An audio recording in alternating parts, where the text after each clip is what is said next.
Hey guys, thought I'd do a bit of a shed walkthrough today.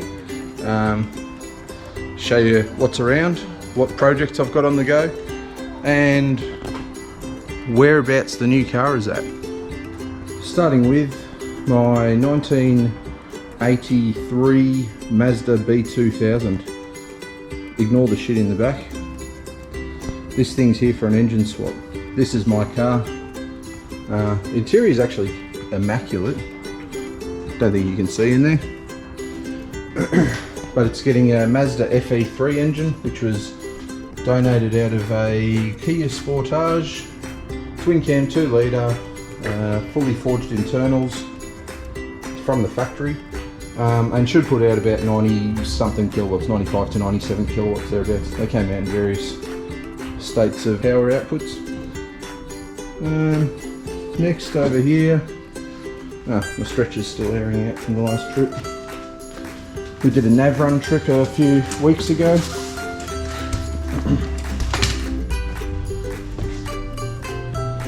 Mountain bike hiding behind here. For anyone interested, it's a Kona Process 111.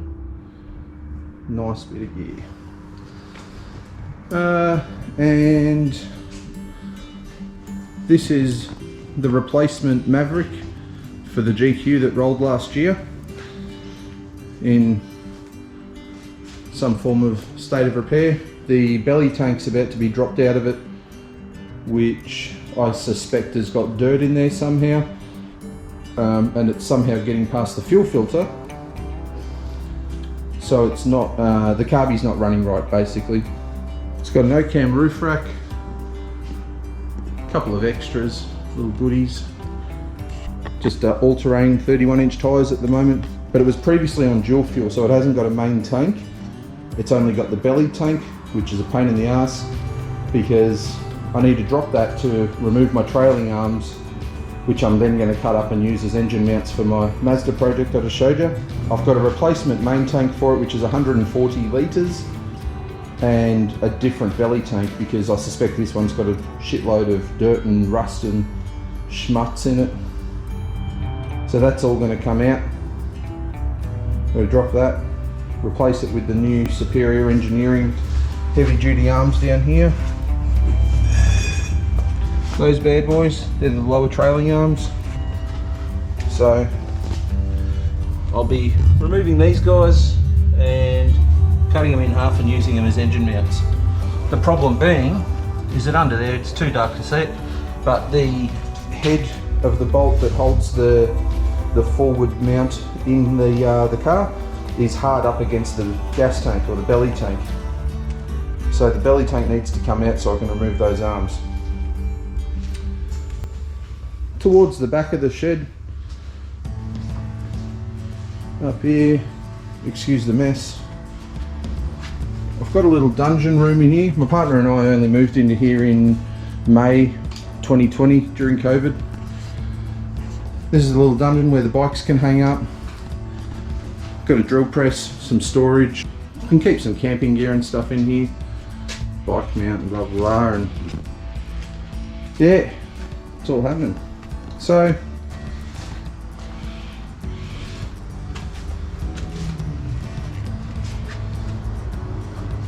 this is my home away from home.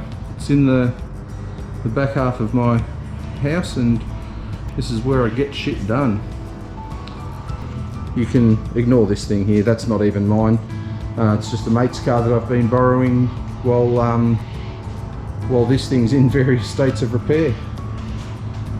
So all things going to plan, the MAV should be back on the road pretty shortly with the new full 140 litre main tank in there. I'm just going to remove the belly tank and slap the main tank in for now, and then first of all make sure that fixes my carby issues of it getting clogged with dirt and whatnot, and then take it on some trips, test it out, go camping, do a little bit of wheeling. I mean, I can't do too much wheeling because I've only got these 31-inch all-terrains. They're a Conforza CF1000 I think, but you know, they do the job.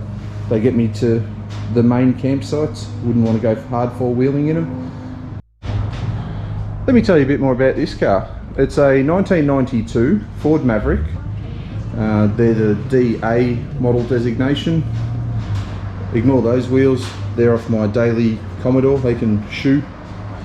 But if they're still here when this video comes out, they are for sale. 15-inch Commodore wheels, good tread, good for passing roadworthies. There's actually a set of 5, the 5th one's still underneath the ute. But they're available, 250 bucks. Hit me up if they're still available when this video comes out. Anyway, the Maverick, it's very clean. Has a working interior light, which my old one didn't, and I appreciate a working interior light. Even the rear light works, although it's not on now, that's switched off. It's very clean, very neat, very original. Has factory working electric windows. Even auto up, auto down. It's got, I've installed an Apple CarPlay head unit in there. It's an automatic, as you can see. The seats are all original and clean. There's no movement in them. They're all in there tight. It drives really nice when it's running. And it's got relatively low Ks, 236,000 kilometers, which is pretty good for a car of this age. I plan on putting a lot more Ks on it. The other mods that I've done to it so far have been 76 series Land Cruiser mirrors. About all they're good for. But yeah, they bolt up to the factory bolt holes. I've replaced the bolts with some stainless button head cap screws. But there's a tiny little gap in the gasket where it meets the door frame, but other than that, the bolt holes are immaculate. They line up, and yeah, they give you way better visibility. They're a way more sturdy mirror than the factory pieces of shit. Moving around the car, it is just a bone stock Maverick, nothing really to report. The only other thing I've put in is JTX black headlights, LED headlights. They look awesome. They give a really nice throw of light out there.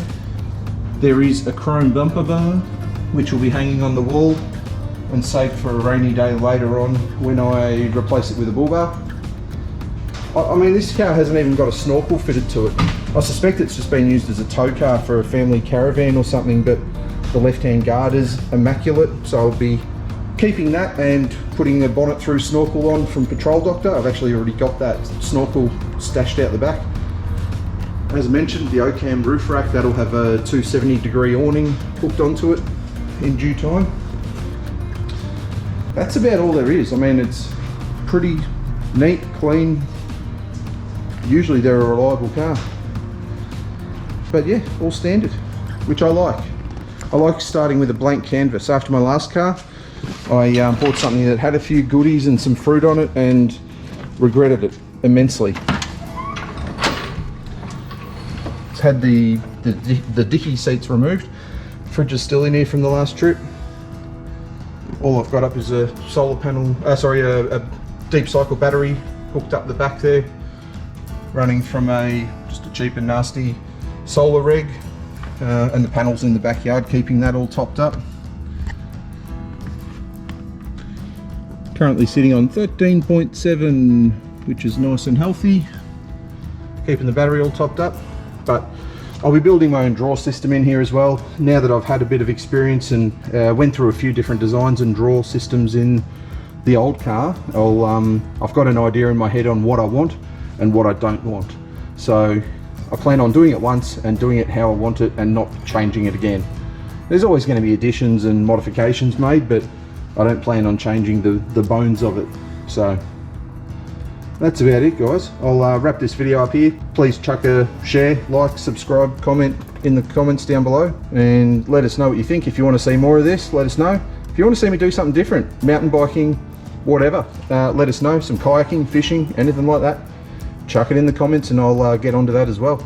This is Get Lost off-road altogether, so it's not just four-wheel driving and camping and all that. It's everything off-road. It's, you know, I'd love to incorporate dirt bike riding into this channel as well eventually, but I don't own a dirt bike at the moment, so that could be something that comes along later on down the track.